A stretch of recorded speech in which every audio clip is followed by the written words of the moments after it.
Aditi, we did a rope last year. Uh-huh. Can we do something like the basket or something this time after you finish with the rope for the new ones? Yeah, we could do the basket. We could start with the basket also. So all Okay. three textures that I've shared today have something in Hmm. common. Yeah. And what I wanted to do was to show you how to address textures which have um, multiple segments in them. So rope is one, baskets is another. You can have embroidery as one, or textiles which have some kind of a pile, that is one. Then wood texture, anything that is one large texture made up of smaller components. So what I found often what happens is that in when the texture or the components of the texture repeat themselves, we tend to draw them a little bit like on autopilot. So you'll see one or two lines, and then you will repeat the same lines. And then you'll end up with a picture that looks more like a graphic than the actual object. So I wanted to just address some of those issues so that you can get texture that looks a little more natural and a little more organic. So I'll just go over the pictures once, then I can speak a little more in detail.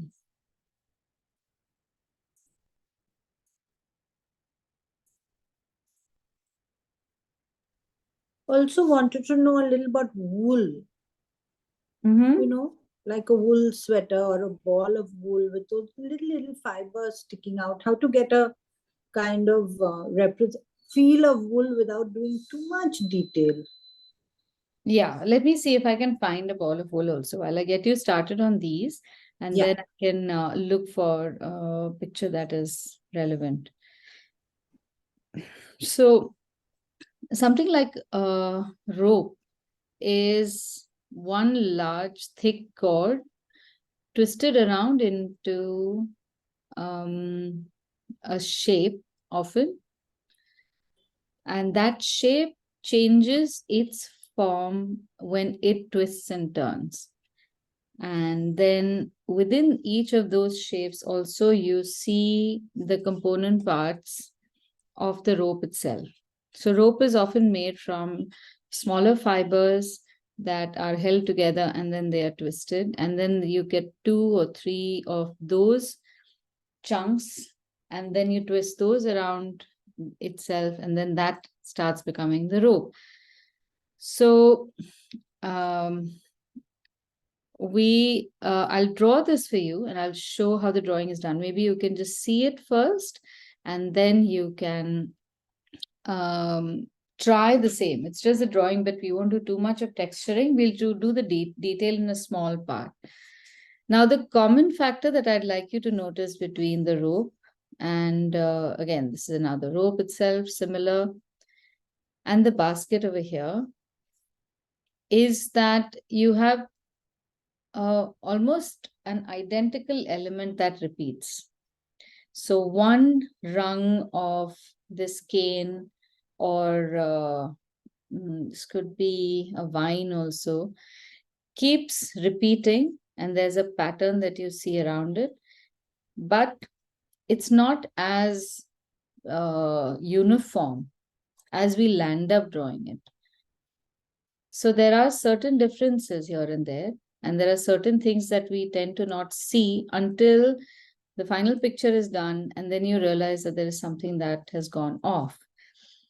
For example, if I were to just divide all the sections in this basket a bit,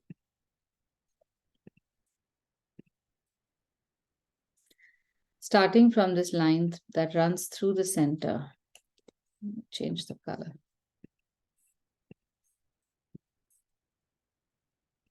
So let's start with this separation. You have this.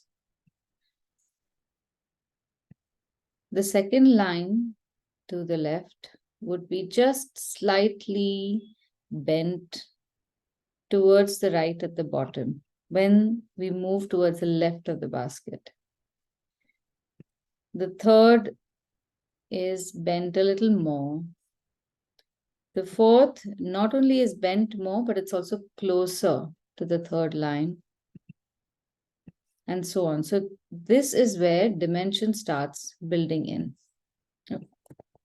And if we don't look at this carefully enough, we'll end up missing these very important cues.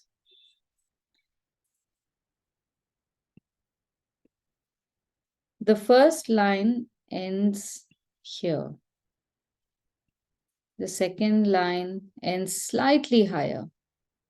And it keeps going higher, but it's a curve. So then the last line, the distance between the last two lines and the first two lines is much more. So these are the tiny things that need to be noticed more than the texture. We look at the texture, we start making the texture in such a rush that we do not see the structure very carefully. So today I'm going to show you how to start building these items from first creating a texture, almost like building a basket ourselves, and then to make the weave. Then to noticing the fact that somewhere over here and here, you have two different textures also. The weave changes. And that is also important. So we have in all these different types of weaves. We have this that looks like rope, this that can look like twine itself. Here again, rope that is twisted over, but on the other side of the rim of the basket, you have a herringbone. Then you have basket. Then you have braid. Then you have another braid over here, which looks very different from the braids in the center. So there are so many different types of weaves of the basket right over here. And all these have to be taken into account when we want to illustrate this. So we'll start off with the rope because that is one kind of texture and one a simpler example because there are fewer variables in that. And then we will move to the basket. So I'm just going to first show you how I'm going to draw the whole thing. You don't have to do this step by step. You'll understand it. Then it's just a matter of you drawing it yourself.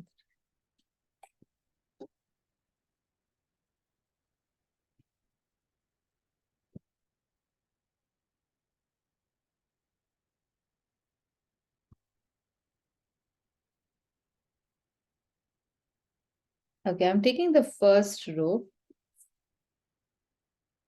So if you are the types who doesn't understand knots, I've come across a few people who get very, I guess, knotted up when they see knots, suitably so.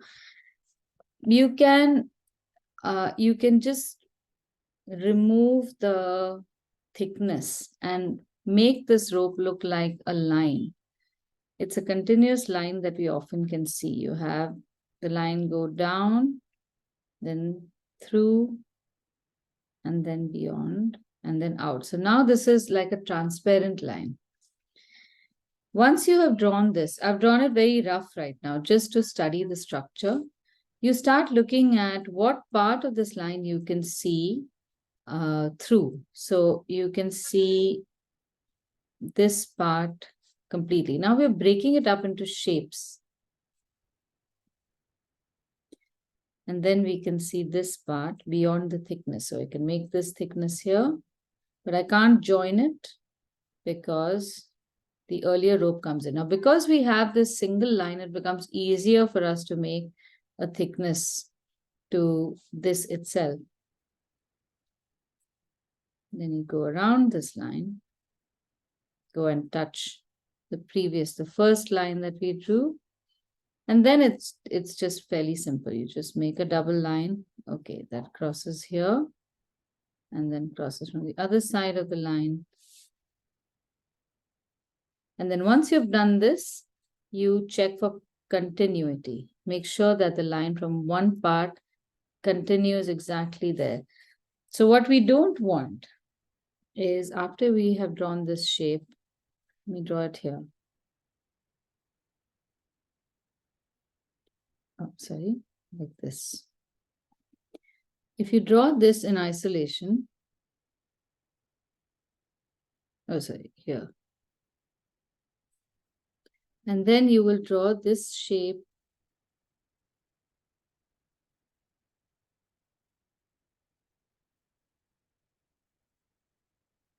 and you will join it somewhere like this. And sometimes this does happen. If there is no continuity, you'll end up just having a very frustrating exercise experience. So drawing that transparency is helpful if you also check for continuity. Now here my line is looking a little odd, so I can adjust it. Now I've drawn this fairly dark so that all of you can see it, but you can draw this much lighter. Once you understand the structure, then you need to understand each and every shape individually. Now here again, things that can go wrong. You see one line coming in a compound curve shape over here, and then you will continue to do this shape like that. And somewhere that shape is going to go off because here you're doing it very mechanically. However, if you look at the original image and look at each shape separately, you will see that as the rope turns, so does the shape. And also in some places, the silhouette of the rope changes and it comes out. So our desire to stick within the first parallel set of lines is a mistake. Wherever need be, you should accommodate that rope and let it come outside. So then it starts looking more like a rope. Same thing over here. Look at the lines, because again, there's a danger of you trying to make all the lines in the same manner or something like this. And it starts making less and less sense. You will just get caught in that. So if there are 6 segments over here, make them 6 segments. Look at proportion. Make them as wide as you see the proportion. Now over here, you'll notice there's a very long segment. And it seems unnatural when you're drawing it first, but it will work. Here, the compound curve itself changes.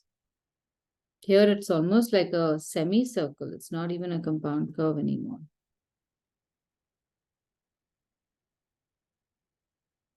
Like this. Now, knowing this, here's how I'll begin. I'm going to make it slightly larger so that I can accommodate all these segments in it carefully.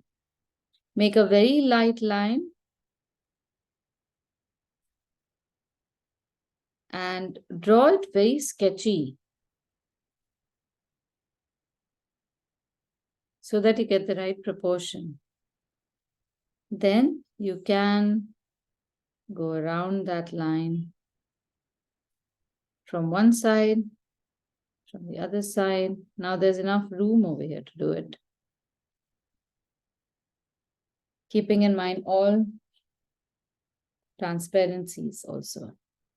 This is a better guide. And now we can begin with drawing the shape. It does help if we try to keep these lines parallel. Oh, I've drawn it too dark. This is going to come and haunt me. I'll make the next part lighter.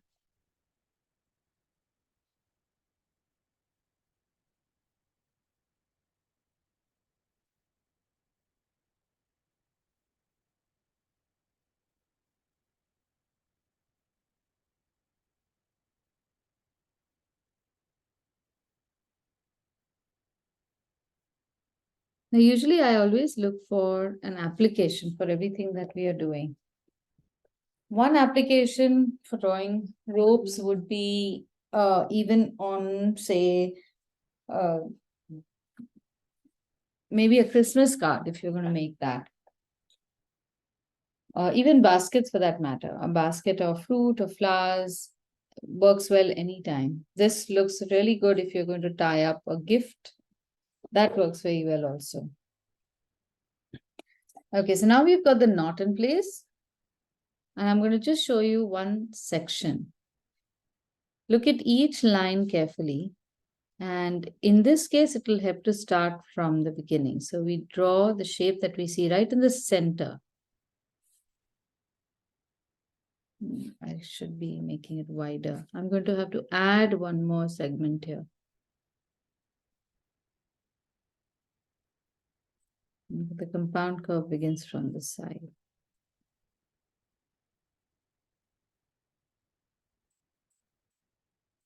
I'm going to have additional segments. So what's happened here? If you notice, I have made my rope very narrow. So actually the texture that I see in the reference image starts from somewhere over here. So I have added one more segment to the top, just repeating the second one on the top, and I might repeat the last one again so that I get the right shapes in the right place. So look at how far my last segment has come from the parallel line. So in our heads, we see these as parallel lines, but in reality, it can be different.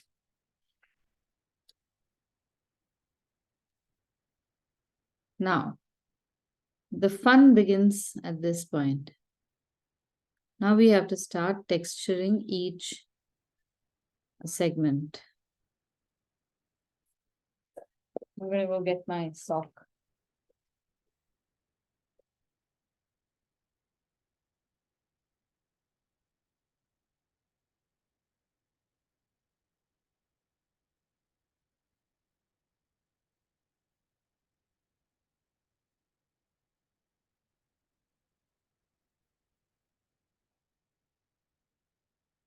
Now, mostly there are lines that go from top to bottom in a vertical line, right?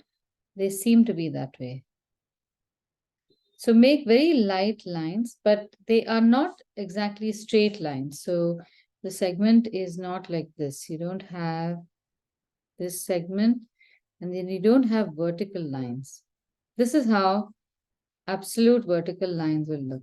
Our lines, however, are slightly rounded. Sometimes they're rounded towards the left, sometimes to the right. So here they will be rounded slightly, bending slightly towards the right. As we come to the center, a few might be straight, but a few might bend on one side and then eventually on both sides. So can you see the difference in this texture? These are the minute differences that can make a picture look very professionally done, very refined, or a little lost. So the trick here is to make these lines very light. Not all the segments are dark. And each of these is affected by light individually. Each of these lines is affected by light and shadow on their own.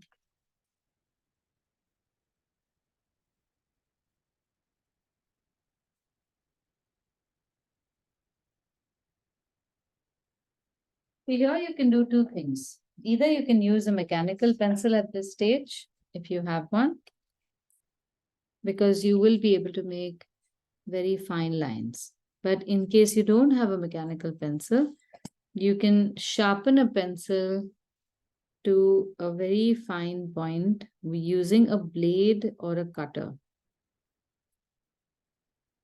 Because then you can reach into the smaller areas to do the next shading, which I'm going to tell you about.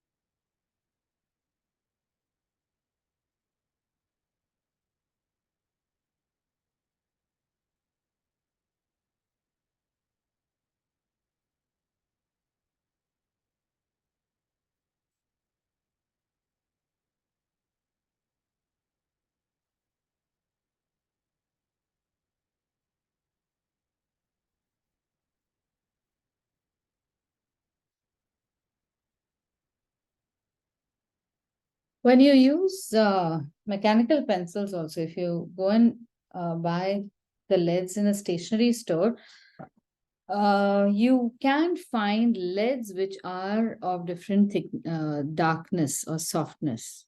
So you can buy a lead which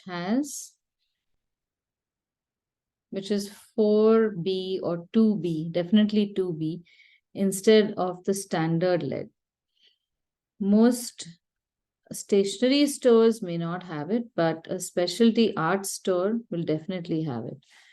So if you take the trouble to just go over the bottoms of these lines towards the joint and make a slight darkness over there, it starts showing some dimension. It does not have to be uniform, it does not have to be everywhere. But you'll notice these things as you start building texture.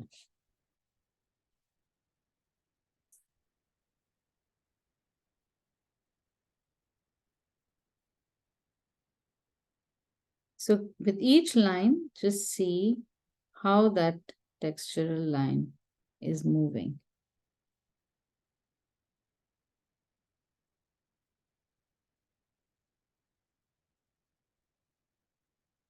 At this stage, you might come across a little bit of shadow towards the bottom. Mine is looking dramatically dark because I'm not erasing the structure lines at all.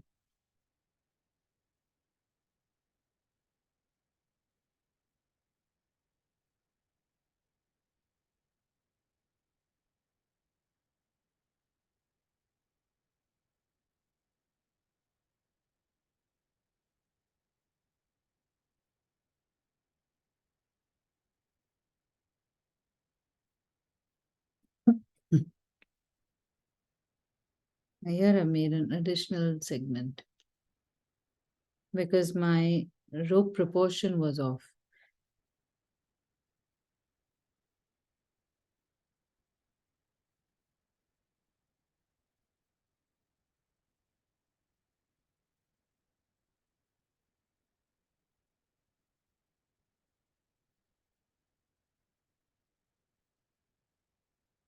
And now comes the tough part because I'm going to have to erase part of this line.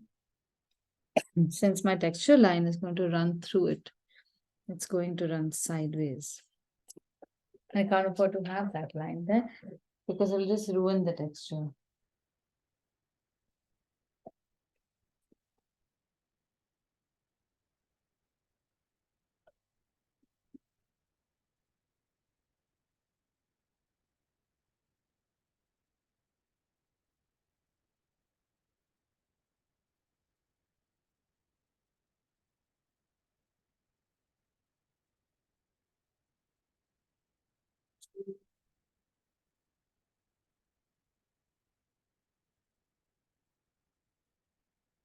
Whenever I'm making a pencil illustration, I try really hard to keep the same pencil because if, at least for my own self, I keep adding more and more limitations so that your practice starts becoming a little more refined. But there's no rule that says that you can't change your pencil. So I try to work with a reasonably dark pencil and then reduce the pressure that I am using on the pencil. So I can control the line and the line thickness, darkness better with my skill rather than relying on the intrinsic ability of the pencil itself. Okay, now that the texture is made, and because I have this odd line, the line that shows a parallel, I can't do much about it. So I'm going to equalize that shadow so that it doesn't look odd. Otherwise, it'll always stick out. So I have created an artificial shadow. It's not really necessary. But maintaining just this is not enough. If you notice, there are the slightly rounded, curved, triangular shadows over here as well. And there too, I'm going to continue this texture, which is just drawing slightly deeper lines in between the lines that we've drawn. And once in a while, drawing just a dark triangular shape at the base of the texture. If you feel like it, you can also very lightly shade it and then add some textured lines. And then finally, there will be a dark part of the shadow also. There is one shadow here as well.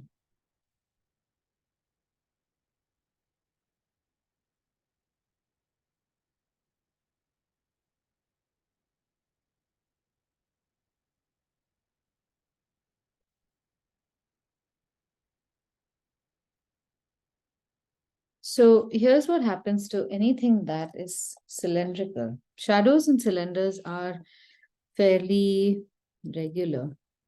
If you have one cylinder twisting over itself, and it needs to look like a cylinder, not a 2D shape.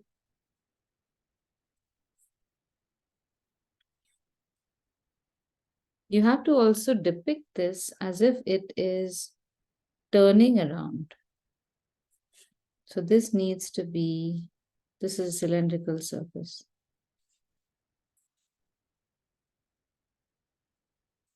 And then you have a rope-like texture that's turning around. How do we show that it's turning around? And it's not just a flat shape.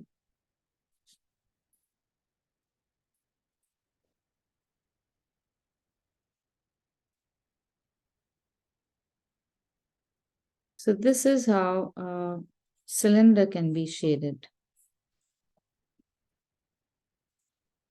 You can have a dark edge from one side, and then as you come towards the center, you reduce pressure to absolute zero so that you have no pencil in the center. And repeat the same from the other side. This is how the cylinder would work. Now, when you take this cylinder, which is vertical, and then you have other small cylinders wrapped around it, this shading will change. So you will have darker edges and a highlight in the center. So we have to recreate something like this.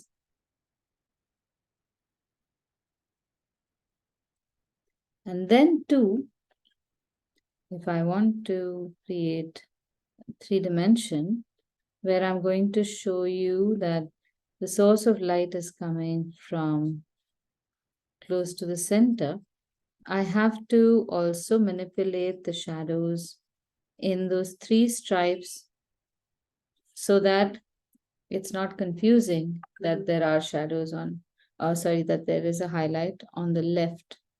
So I have to then make a rounded shape shadow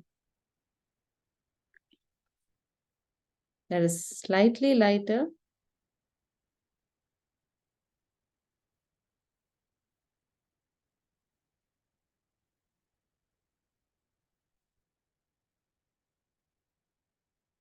but also give some depth and roundness, which comes from that chiaroscuro study that we done some months ago. So there's a little highlight from the bottom. You can see it's not completely dark over here, but the joints between the two are dark. And then it's again dark from the outside, coming towards the center. So something similar but duller is happening over here. You will see that the round section over here is lighter, and the rest becomes slightly deeper in color. And once all of this is done, you can also look for fibers. Sometimes there are fibers, sometimes there aren't loose fibers.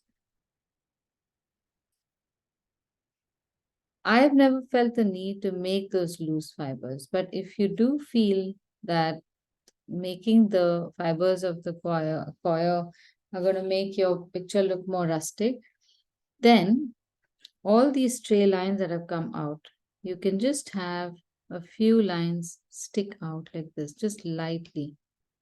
They don't even have to connect. And that will create a sense of that softness that you see of texture around the actual row.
Another thing to notice in the case of things like ropes, the less straight the line of the joint is, the better it will look. So if these lines that come from the texture can go over just a little bit so that you don't see the joint as one straight line like this or like this, then again it will look more natural.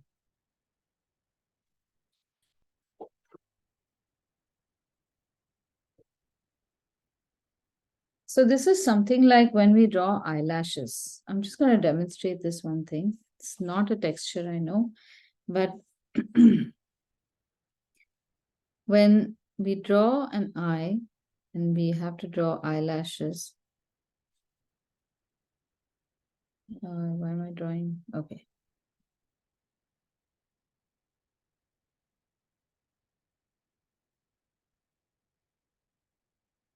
So many people get the eye part fine, but when it comes to eyelashes, it's like a train crash.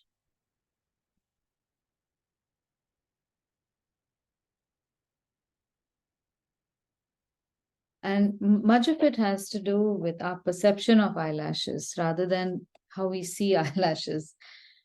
So if you imagine, I've given you these two blank eyes to draw eyelashes on. We look at eyelashes for their entire length. And if you're thinking of really long lashes, in all probability, this is what you might probably land up doing.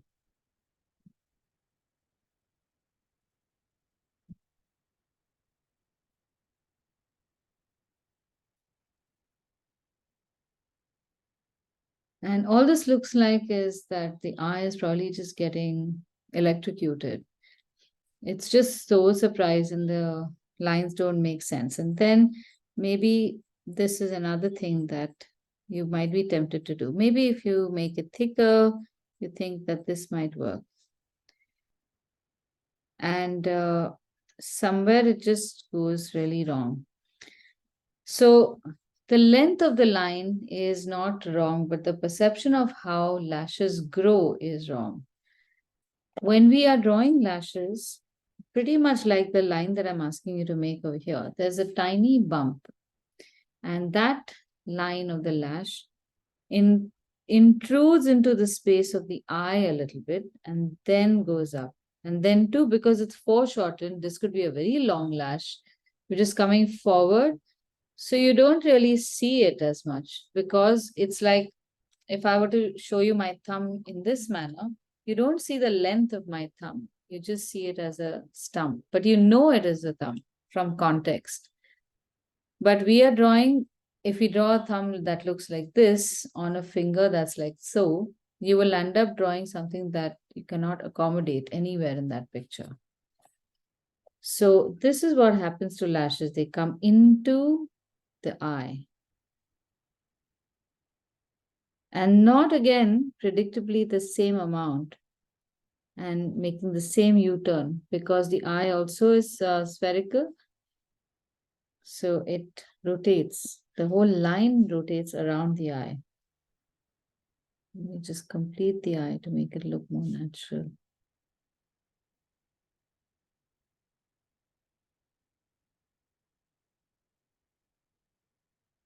And this fellow, I'm doing the same, everything else more or less.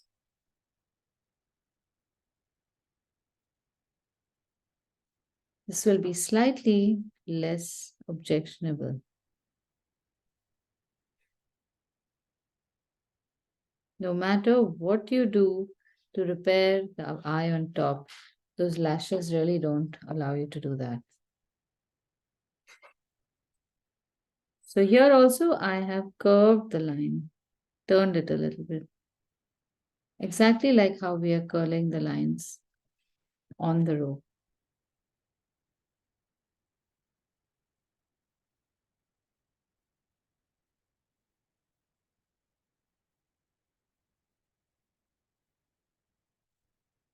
Yeah, can you see this difference? It's the lines that have come inside that have helped this eye look more natural. Okay, shall we move on to the basket now? Okay. Now, exactly like how we have made the rope, we are going to approach the basket exactly in the same way. So first, allow yourself to draw proportions and transparent lines. So starting with an oval shape, draw the oval shape and then look at the distance between the top edge of the basket and the bottom edge of the rim of the basket. So that's the further edge and the nearest edge bottom. This is the top of the rim. Here is the top of the rim, but when we make the oval, the bottom of the rim in the foreground comes towards our side, the edge. If you're confused, then I will draw a little further and you will know what I mean. Now look at these 2 points. I'm going to draw the inside of the basket in a curve, just hugging the edge, but not making a full curve over there. Because this is how the cane will turn. And we have a thickness there. So the thickness is visible from the bottom.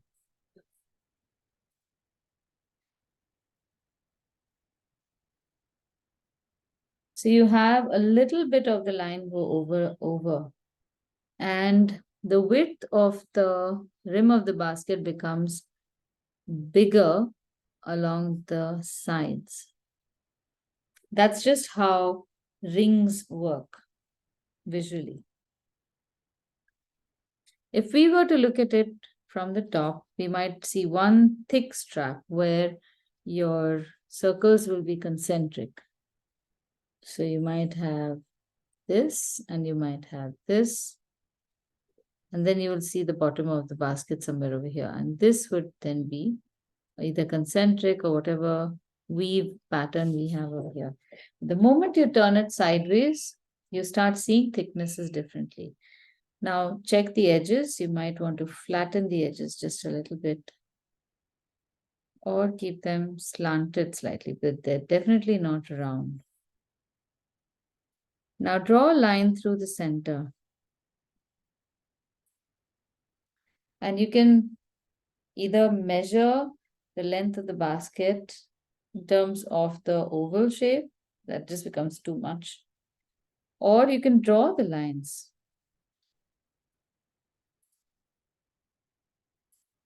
And eyeball the proportions.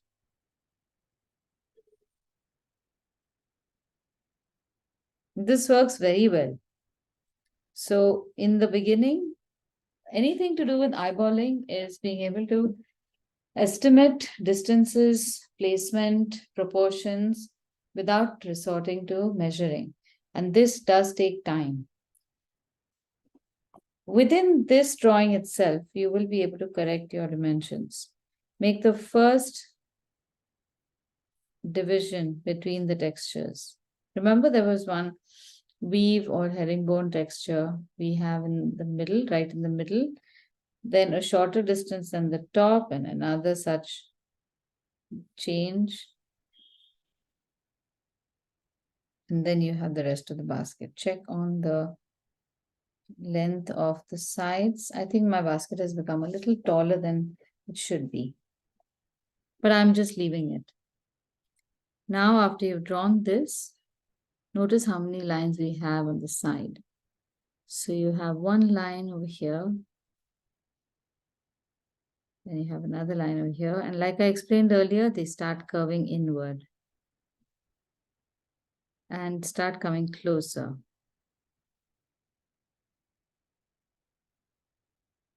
Same thing on the other side, more or less mirror, but don't assume that.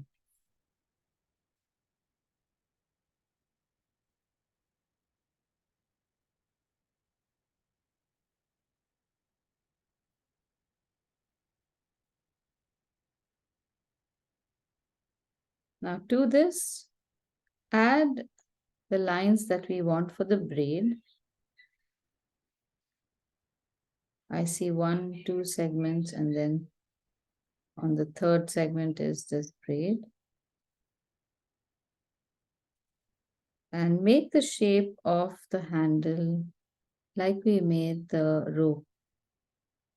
Draw a triangular shape for the handles.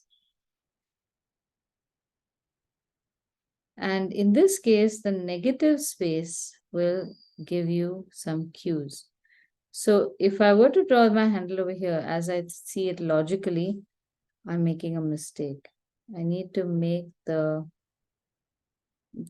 basket shape a little wider. And then maybe I can make my oval slightly narrower as well. So all these shapes will give you some idea of your proportions. Now this line goes way up.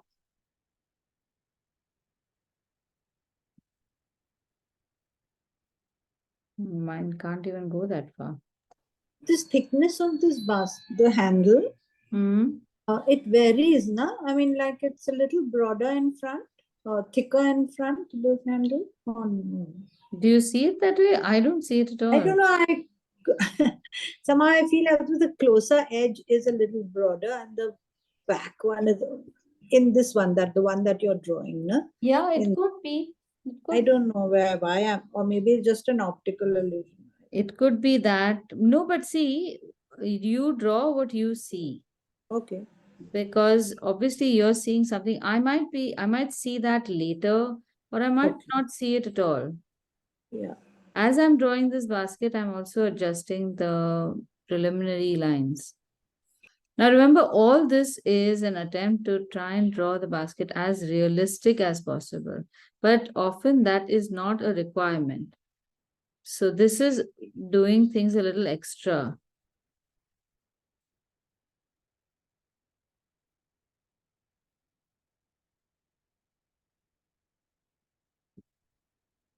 This way, I think my basket might become the actual shape, proportion also. I might be able to reduce it in size.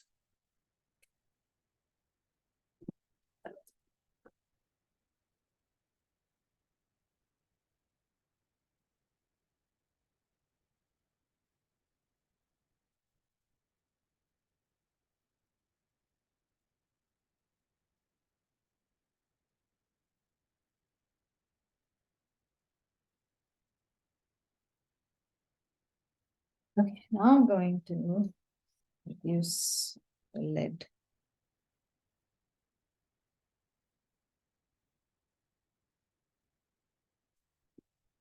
And refine the lines. Some of my basket also goes beyond this point. So I'm going to adjust my lines. I've already drawn the line that is corrected over here, flattened it, taken it further.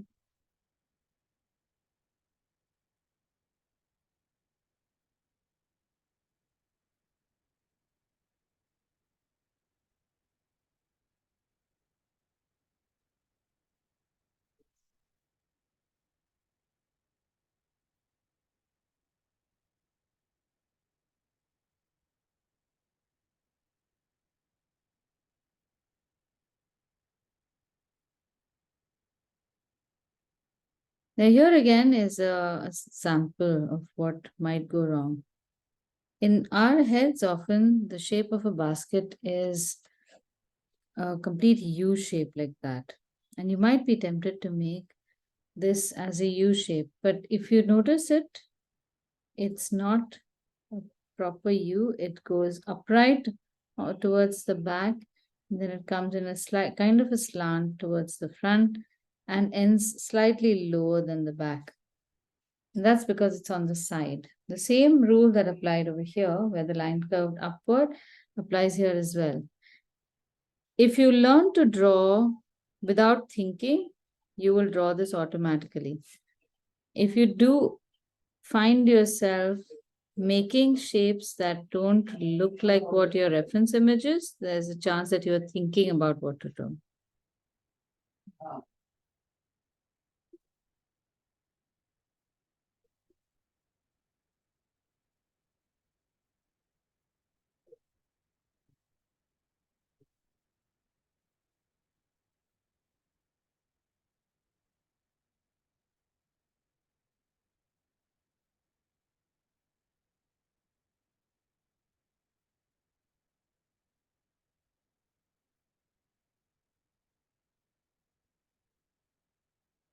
Now, if you get confused about positioning all these elements, you can easily use our trick of drawing the center, checking according to this center where the half of the breast of the basket is, and making an internal grid which gives you more accurate cues.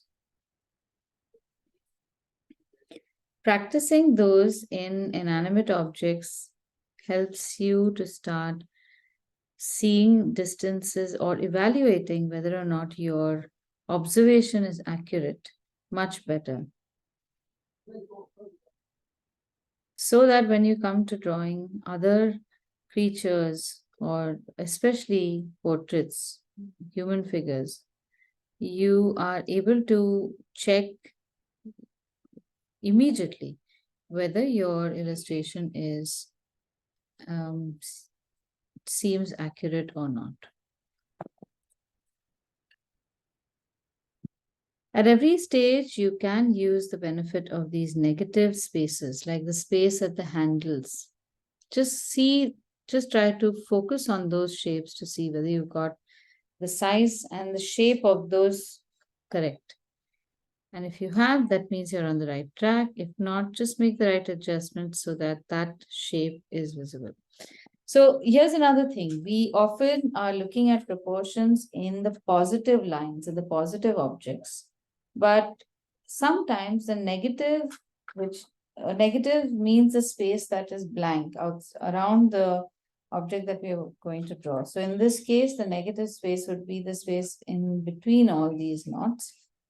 And in this case would be the white space between the handles. Sometimes it can also be the edge of the object that can give you a clear idea of your accuracy.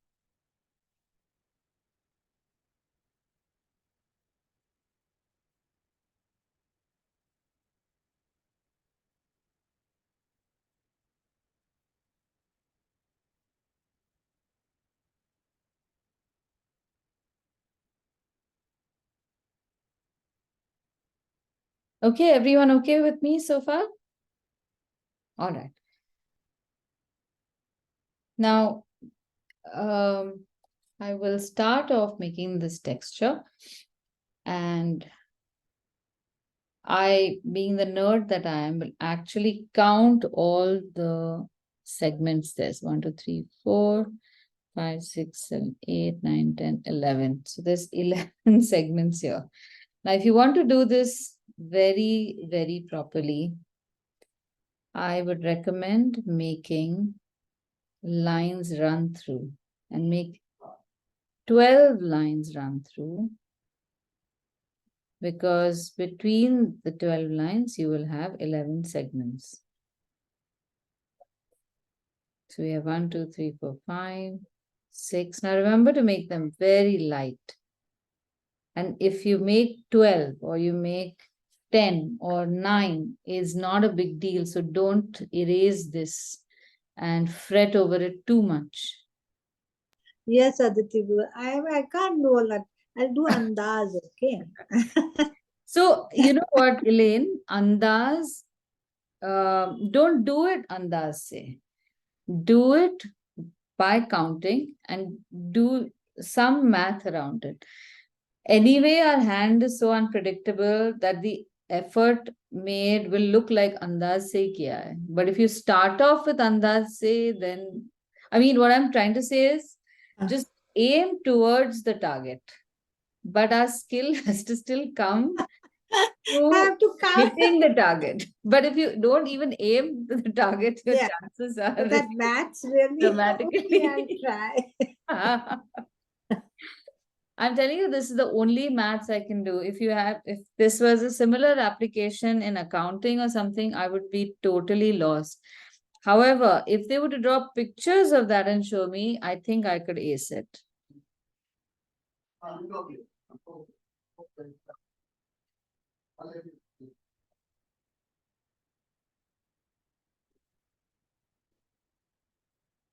Always remember to use a nice soft pencil for these things. Don't use a 2B or a hard pencil. So if you have a pencil that is making your lightest line is about this much. This is already very hard and you can't go too deep with that. But if you have a pencil that makes a nice sharp line, it's a nice soft pencil. So I'm using this one called Black Matte. It's a 3B and it's really nice, Faber-Castell. You can use a 3B you said, no? Yeah, 3B. I'm using a 3B today. Okay. But even a 2B is very nice. I'll show you some pencils that have worked very well for me. One very good brand is this Yuva Stallion Ultra Dark. This is a completely black pencil with a black eraser. It's very chic. It looks very like James Bond villain category. Then there are these usual pencils that we have. Apsara 2B, these are very good also. And then there's one that Camlin has introduced. So Camlin has a drawing pencil which currently is absconding. It's a green colored pencil.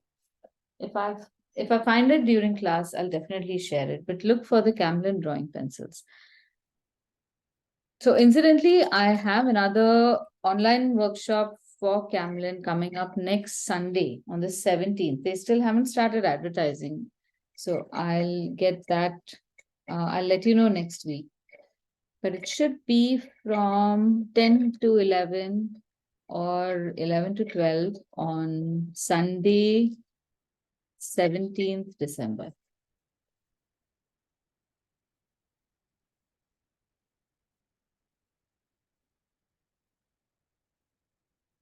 Okay. After you've drawn these lines, now we can get into the texturing. As I see it, there is, you can go over this texture like we did the earlier one. You have 2 or 3 lines coming. And here, either you can draw each and every one, or you can just draw a braid over here.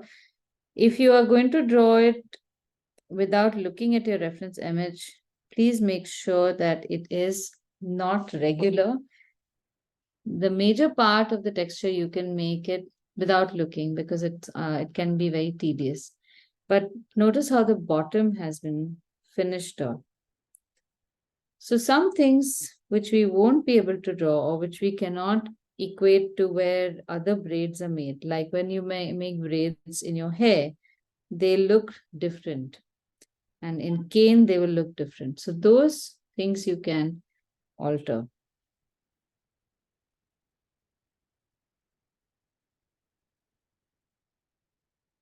Pay attention to the continuity of line.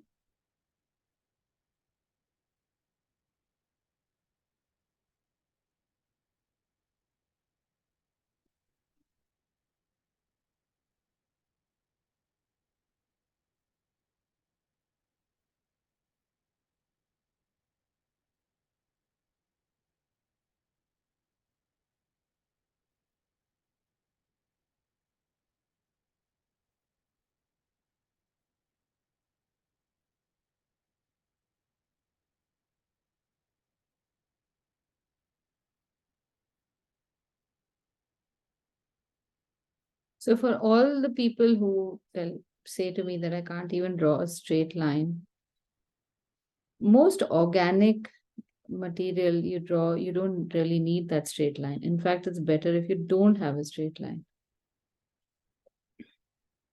And also predictability.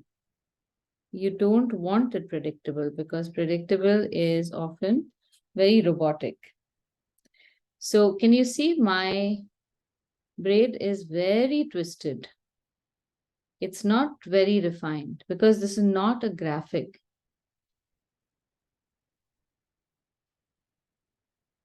The lines next to that are the attachment of the handle to the basket. There are 3 lines, but I'm making a 4th one just so that it balances out. And then we have the line of the handle itself. Now, all this is flowing well into each other. That's why I'm making it first, because once the items in the foreground have been tackled, all the other texture can be done better. If you do the main body texture of the basket and leave these to the end, then chances are you might have to erase some of that texture to accommodate these features. And in that, you will lose the crispness of your line. And that is always avoidable.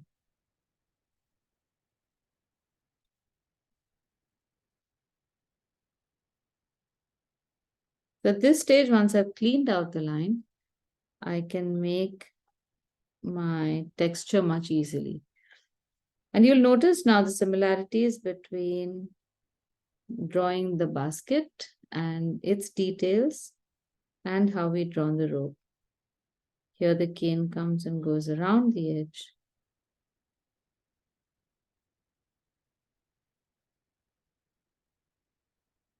And here's another human touch to it. There is one tiny bit that goes up to knot it all up, this little one. So don't forget these little things.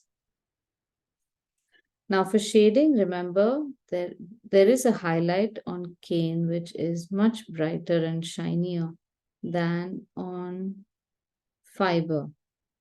So I am just shading this part so that I show you. It's very gently shaded in the center and gently shaded on one side. So that which remains will automatically start looking like a highlight. And then the spaces in between, I will make them slightly deeper so then I get that dimension that I explained over here. And with something as simple, you can create a very, very impressive illusion.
Now, another thing to keep in mind that just occurred to me is the to zoom or not to zoom. Till you draw the proportions of the object, do not zoom into the picture. Simply because zoom will distort proportions for you. Everything will be proportionately zoomed in, for example, but in that, for you, the absolute distance and measurement will change. So, say for example, you can't see the center of this oval and you can't really tell how it's looking. So, you zoom in to draw the oval.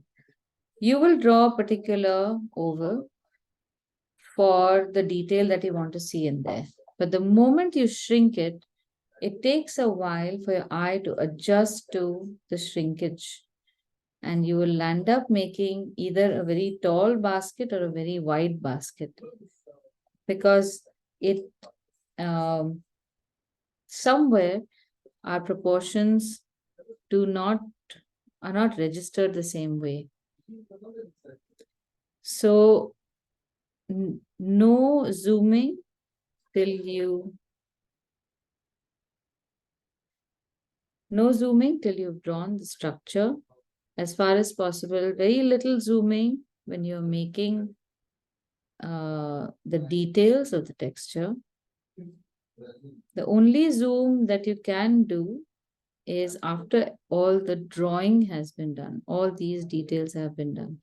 But then that zooming in to observe the detail is pretty redundant, because if you try to make or shade the object the way you see it when it's zoomed in, you will you will get all the wrong information. If you are not seeing the object at that zoom level, and if you've not drawn it at that zoom level, trying to draw that kind of detail at zoom level is fruitless.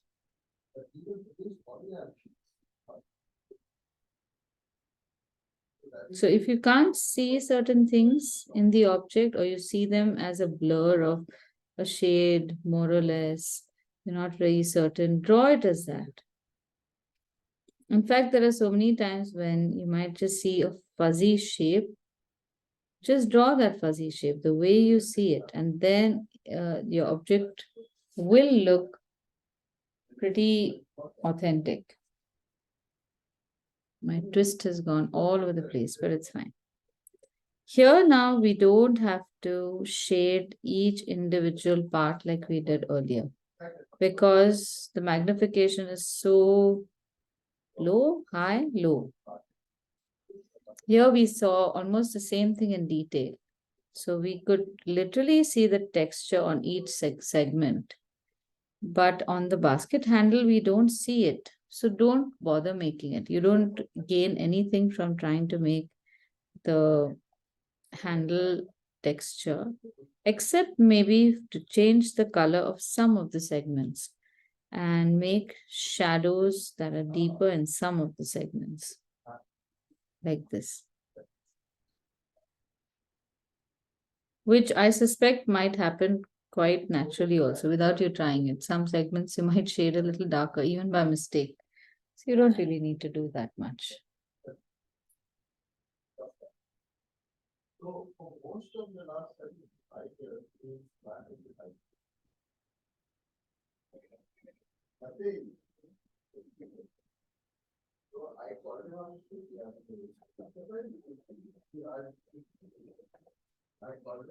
Okay, how's it going?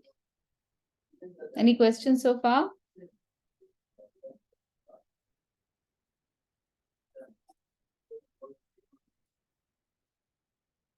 This illustration is going to take you through the week or more. So do it slowly. Do bits and pieces every day. It will be as time consuming as building the basket itself.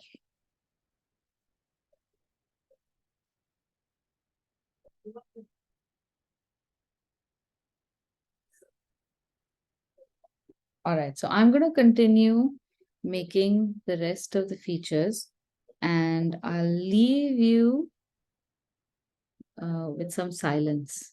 I'm right here.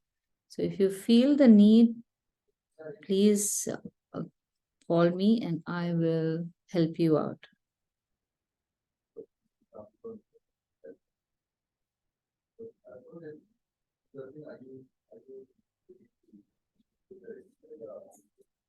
Okay, I'm going to keep the camera a little far away because if I'm too close, the image blurs. I'll change the angle a little bit. So there might be a little bit of distortion. I'm trying to not keep it too blurred, otherwise it's pointless.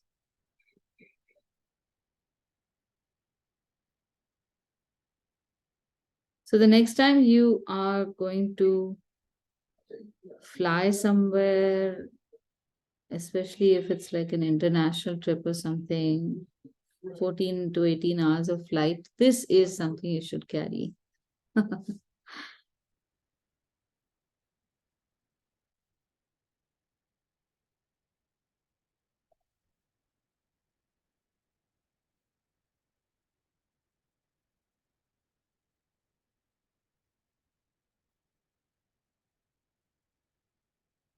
I'm going to look for a picture that I made of a basket many years ago. Hopefully, it's still there.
No, I can't seem to find it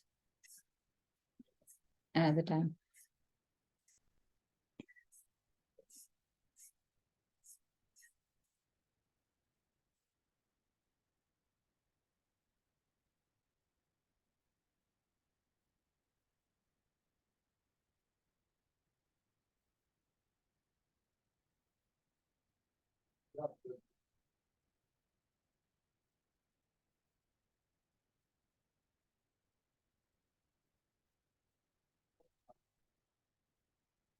Now, in the rim itself, there are two textures. There's a flatter texture which is again a herringbone or a braid. And then there is just below that, there is something that is even, that's again like twisted cane.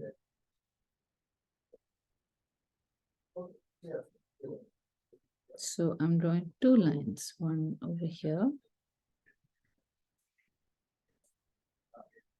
and one just below that.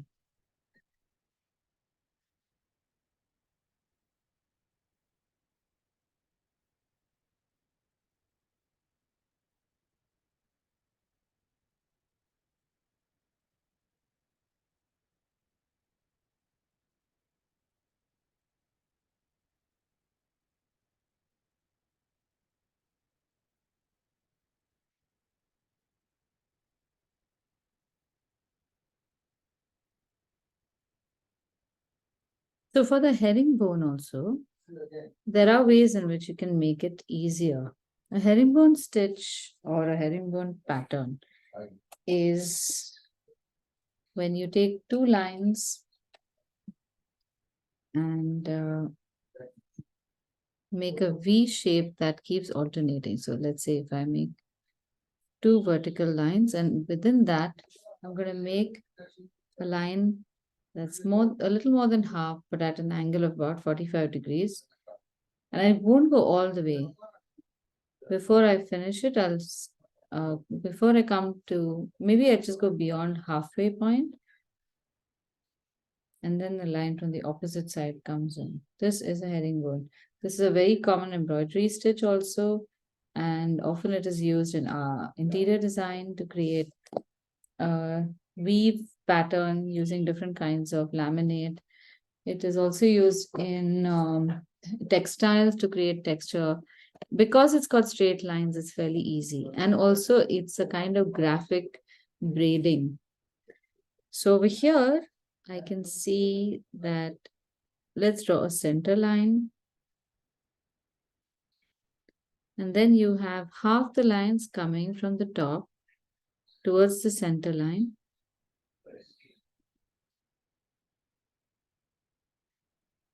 As they turn the corner, they start becoming flatter and longer. You have to make sure that these lines are parallel to each other. And they're all going a little beyond the center line of this. And then I'm going to turn the book and I'm going to make lines in the opposite direction. And again, as I come towards the center, I'm going to make them flatter and longer. And this time I'm going to finish the line like this. Finish it. The ones that came from the top, we did not finish. These I'm going to finish. So I'll bring this here and finish it. So I intrude into the space of the lines that I made from the top. and close the texture. So automatically it starts looking like a complete braid.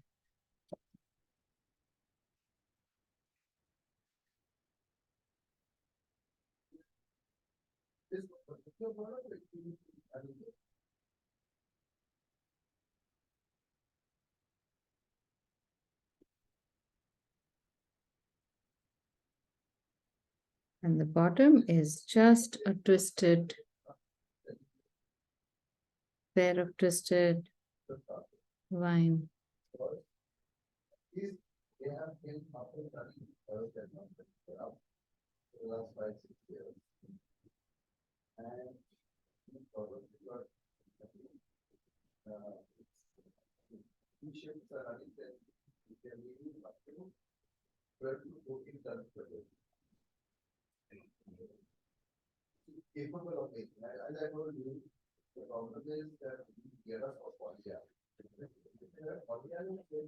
Okay, this is how I've got my double texture here.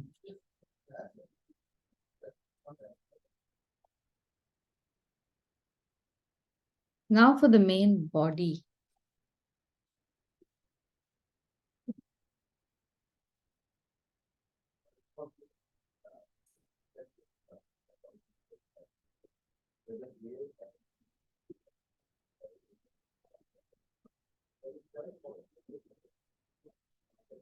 Now these segments that we have made, the vertical lines, these are the place where all the horizontals are going to come and meet. So pretty much exactly like you see my fingers, they get compressed where they intersect, but then when they come out, you can see the entire bulge of the texture of that particular piece of cane. And we see it thicker on the outside. So it's as simple as that. Plus we have gaps in between. So we start off with making, we follow the line of this curve to some extent and then tuck it inward like this. You tuck that line slightly inward. It's not a very dramatic U-turn like that. It is very subtle. It comes mostly straight, following the curve that you have in that place, and then goes inside. Then you have the next curve that comes to the side. So we will be making the lines as the basket is seen. Make it round over here, or it can go through. So if we want to do it very accurately, we have to make it like this. Here it follows the curve and then is tucked in. So also further it is tucked in. Now I can't see what's happening further, so I'm just going to stick to what I can see. And yes, your eyes will start getting very tired when you're making this texture. So my recommendation is to always do a few rungs and then go for a walk.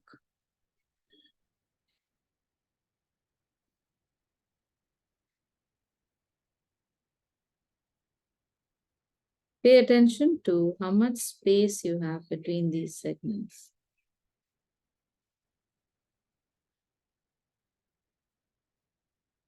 Once you start building the final texture, you'll notice that this space between the segments also is varied.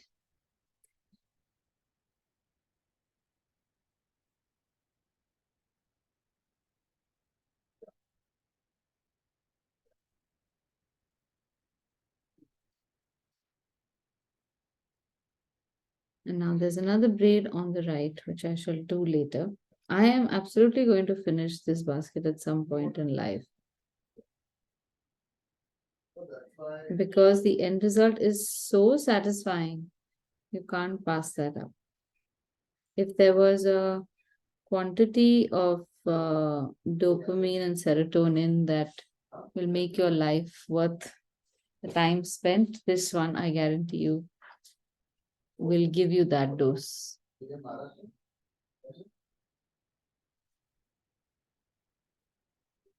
Already you should be able to start seeing that dimension. These lines will be flatter, more horizontal in the center, and as they go towards the left, so if you're following the curve of the basket, they should automatically turn in.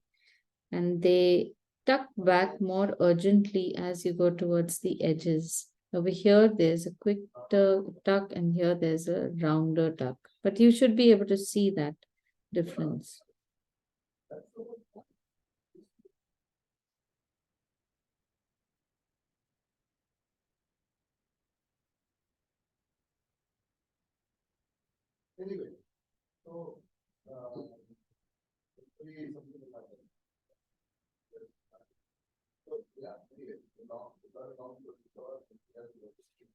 Now, to make things a little clearer, if you want to, you can also start shading.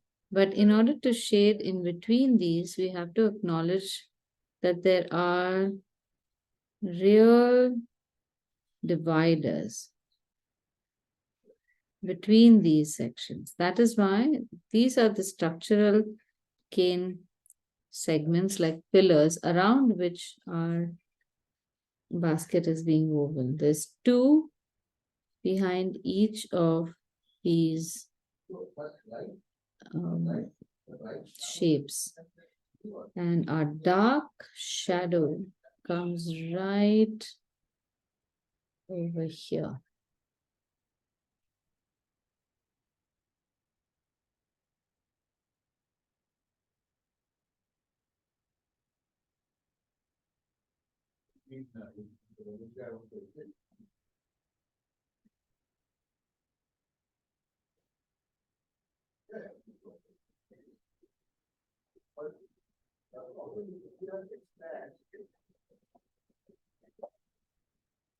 Once you start putting in the shadows, your baskets can start looking again more dramatic.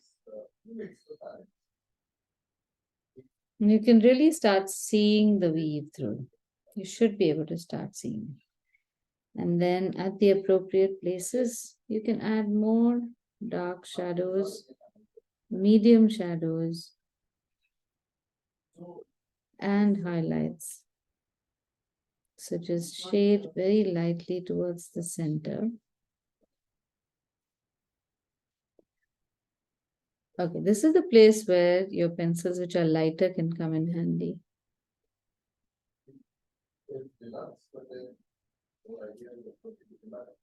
You start seeing the weave. Pay attention to the fact that the weave may not be this spaced out as the basket progresses. There is a good chance that at different points, the weave will be tighter. So automatically, your lines will come closer. So here's the thing. Unfortunately, we draw our lines are much more accurate and uniform than we would like them to be. That's one thing I have noticed. So we're here where I'm trying to get everyone to make slightly inaccurate lines. It's easier to make your lines in one particular form constantly. So there's two aspects. Very often people think that, or you might think that you cannot repeat one particular line predictably as you would like to. And it's often assumed that in art, that is the requirement, especially when we have to make textures like these. So that is not the case. Each line being different will make the basket look more natural. But it cannot be different without reason. And in this case, the reason is that as your point of view starts going from one level to the next, automatically all lines which looked like flat parts or flattish curves become rounder and rounder and rounder, and very subtly. So the front may still appear to be straight, but the sides will curl upward rather than going sideways. So it's just that subtle. So there is a manner in which you observe those details and then you make it. So having lines which are different is a good thing, and being able to observe which line would be good at what point and putting these two together would be the best option. Okay, so what have been the difficulties? Would you like to share?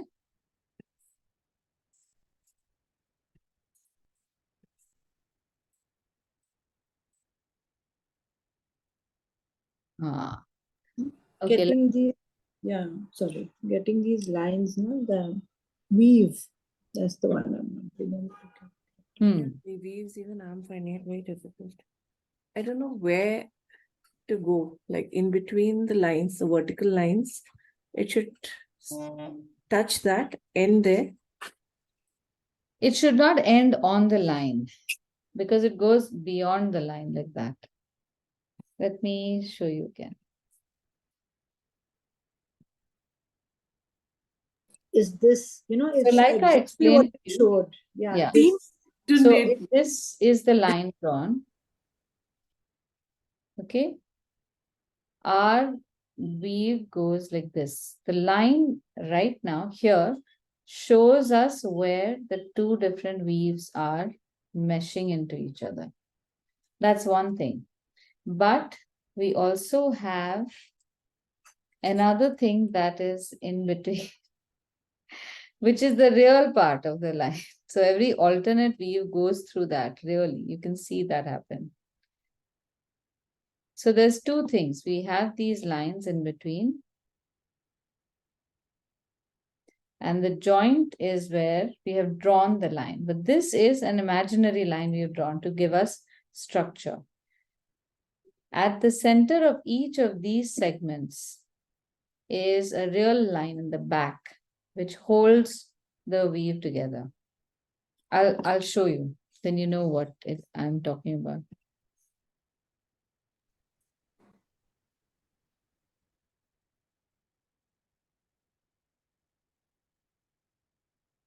All right, these are the lines that we've drawn, the joint between the weaves.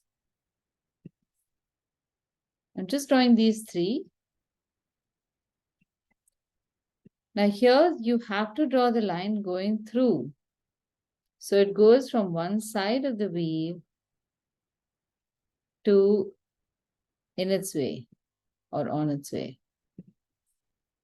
So it goes outside and then inside.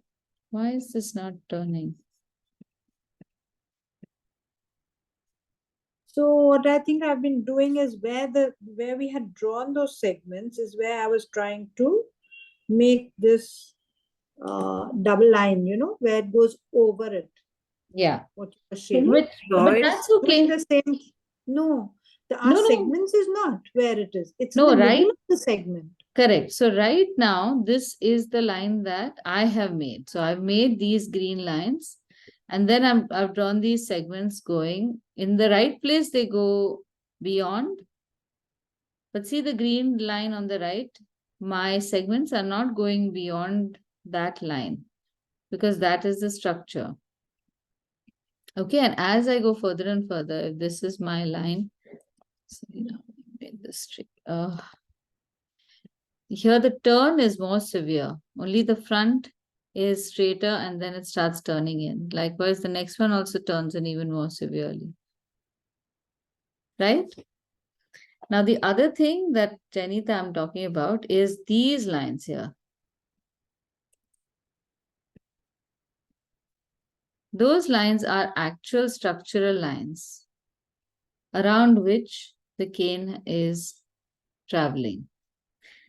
Those we draw after we have drawn the horizontal line. So in between spaces, we draw them.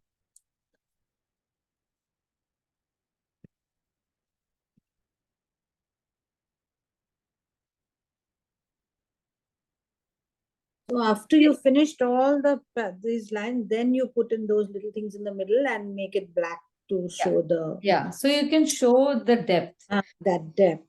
Okay, now I've noticed one thing in Janita's picture also. Janita, could you just share it on the group, then I can talk about it?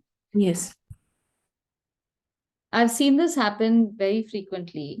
There is some kind of hesitation when it comes to finishing the line at the edges. So you have all sorts of basket weaves that are not touching into each other. And that creates a negative space which has no explanation.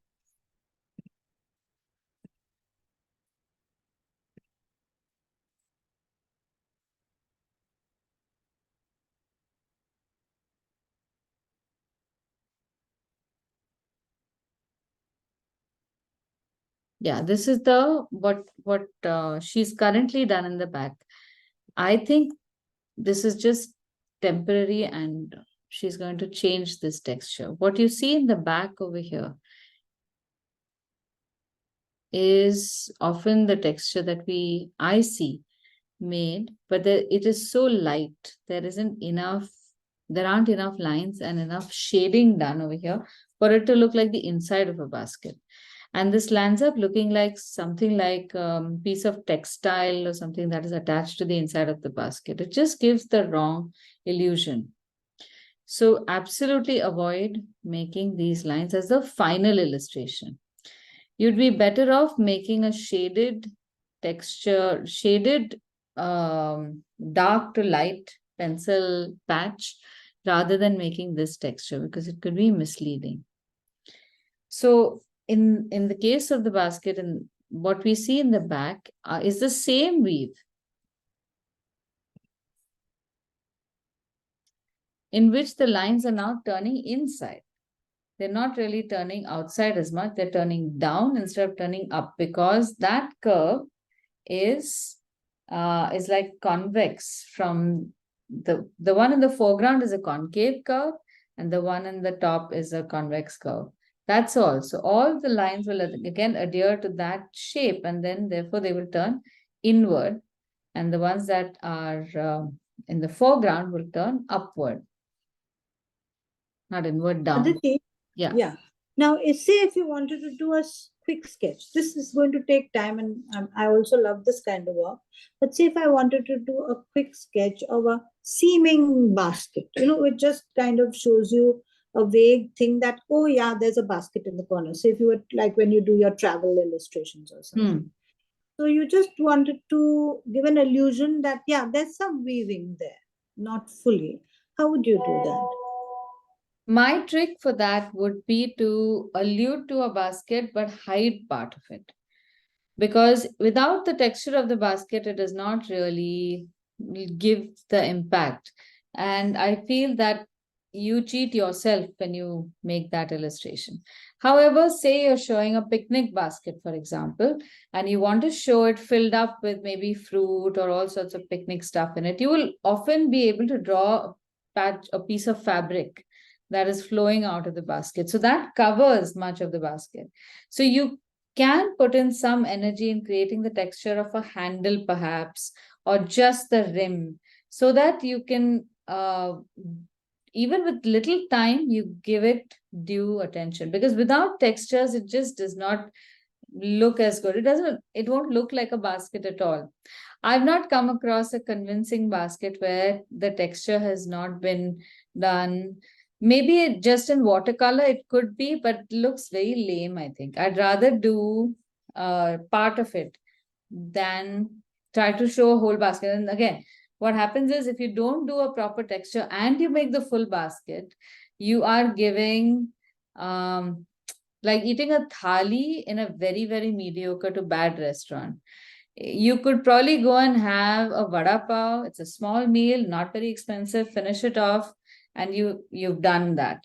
But if you are going to that same restaurant and you say, I'm going to have my whole meal and 15 of us are going to eat there, that is how that basket lands up looking, that you've committed so much of space to it without giving it the due either time or texture for it. Okay. All right. So that's it for textures. I wanted to do this one extra thing in December because I think we missed one class, and we also repeated one texture. So it took a while. But next week we will start working with artists. So I have identified the Impressionists and of course William Morris.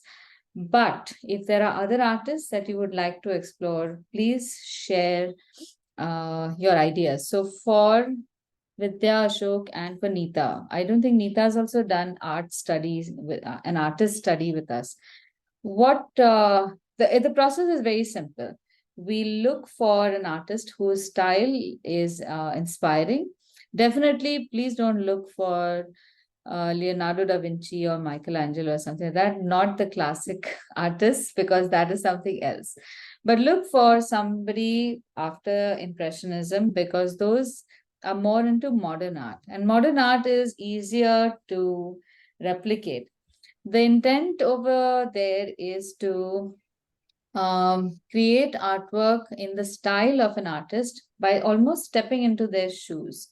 So sometimes we tend to have our own taste in composition, color, application. But if you were to just be like a virtual apprentice to an artist who just says, look, I want a red patch here, a blue patch here, you are forced to contemplate on choices that have not been yours and you have no control over it. So you get to experience what it feels like to work with that palette, for example. And very often that can open doors for you for your own practice. It can also help you understand the motivations of the artists themselves, though they're not around us to speak about. When you make, say, a Van Gogh painting and you look at their painting historically and you read about them, you will then understand what it means like to say, when they say the making of spontaneous strokes in the outdoors and finishing a painting within a day versus this kind of artwork that we're doing, very deliberate, time consuming artwork. So you get to sense their the sense of energy, the spirit behind their art. And in the long run, to appreciate art, these are the things that we need to be empathetic towards. Very often with modern art, we look at a painting, we quickly dismiss it, saying that my grandkid would have been able to make a better picture. And that is not fair to the whole story behind that painting. That's what's more important. So if you come across, I wanted to I wondered whether Georgia O'Keeffe would be somebody we could study, you think? Or yeah, we could try that. Just so bold and everything that is not my art, in fact. Yeah, that could be it. Yeah. Any others that you can think of? You had done a lovely Piet Mondane once, which was so interesting. Yeah. I like Mark Chagall also. His lots of stories happening in that one painting, you know, there's so many things. I would like to explore that. All right, I'll look for that. If there are specific paintings, do share them. I'll try and study about them also. Okay, all right. So that's it for today, and I will see you at 11:30 now every Tuesday. Is that okay? 7:30 is, I think, fine. Yeah. Have you ever done Klimt? I haven't, but we could attempt, because though there are portraits involved also, there's a lot of graphic. No, it's okay. I think Georgia O'Keeffe and this one would be okay for us. Okay, let's look at non-portrait artists, or look for topics that those artists have done which do not involve portraits yet, unless of course it's a Picasso. Anyone can paint a Picasso portrait. Ooh. Have you done Picasso? I mean, on one of our lessons I'm talking about. Have we done? I don't think so. No, but I've done Picasso. Study. I have done the subject with the younger kids. So I think we should really do that. Whatever you do for the younger kids is up my street. But I invite all of you once in a while to attend the younger kids class. It's on Mondays at 4:15 or 7. It's you can choose whichever batch. Just let me know half an hour until I'll send you the link. if nothing, it is absolutely entertaining. You listen to their conversations and you hear they're so aggressive with their art learning. It is fun to just enjoy that bit. Okay, all right. So thank you, everyone. I shall see you next week. Bye. Thank you. Thank you. Thank you. Bye-bye. Bye bye.